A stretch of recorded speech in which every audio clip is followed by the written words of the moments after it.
दोस्तों नमस्ते प्रणाम जय श्री राम जी। आप सबके स्वागत करती हूँ दोस्तों अपना यूट्यूब चैनल में। तो आज मैं बहुत ही प्यारा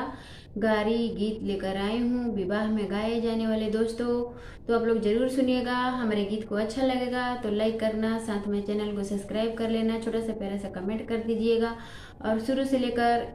अंत तक देखिएगा इस विवाह गारी गीत को दोस्तों। ककरी में बतिया हजार लागे, ककरी में बतिया हजार लागे, ककरी में बतिया हजार लागे,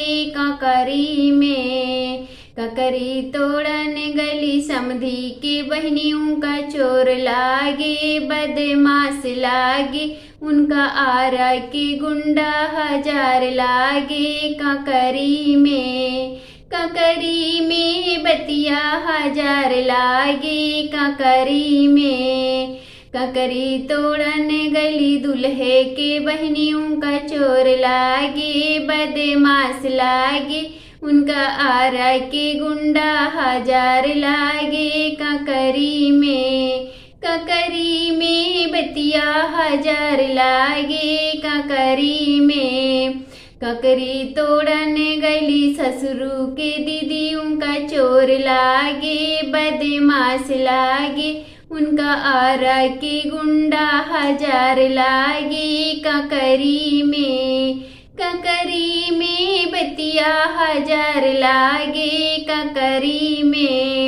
ककरी तोड़न गली भसरू के दीदियों का चोर लागे, बदमाश लागे उनके आरा के गुंडा हजार लागे, ककरी में बतिया हजार लागे, ककरी तोड़न गली समधी के बुआ उनके चोर लागे, बदमाश लागे उनके यारा के गुंडा हजार लागे, ककरी में बतिया हजार लागे,